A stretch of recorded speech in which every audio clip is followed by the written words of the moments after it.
everyone, this is a geometry problem from NMTC Junior Level 1. The problem says ABCD is a trapezium in which AB is parallel to CD. If AB is 30 cm, CD 15 cm, AD 13 cm and BC 14 cm, then the area of the trapezium in square centimeter is, the option given to us is 263, 248, 252 and 293. Let's see the solution. Before moving to the solution, if you have not subscribed the channel, please subscribe the channel. So in this solution, we have this trapezium ABCD and we will mark the sides length which are being given to us.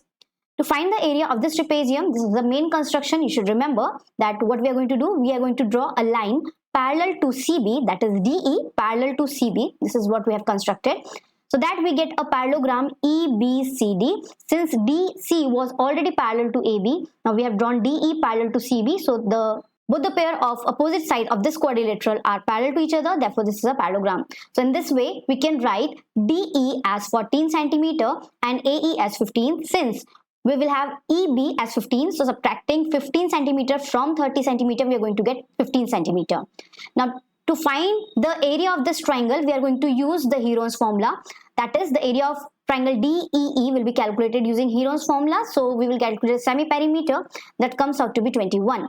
Applying the herons formula, we will have, this is 21 into 21 minus 13, 21 minus 14 and 21 minus 15. So it comes out to be 84. By using this, we will calculate the height. So how are we going to calculate the height? That we know that area of triangle is also equals to half into base of the corresponding altitude. So this is the corresponding altitude and AE is the base. So we will substitute the value of AE as 15 and we will get it equal to 84. So we will calculate the height from here. That comes out to be 11.2 centimeter. This is the same height for the trapezium as well. So we have the height of the trapezium now. We can calculate the area very easily. That comes out to be half into sum of the parallel side into distance between them. So it comes out to be half into 45 into 11.2. That comes out to be 252. And that's the C option, which is the correct answer for this question. I hope you like the video. Please hit the like button and subscribe our channel. Thanks for watching.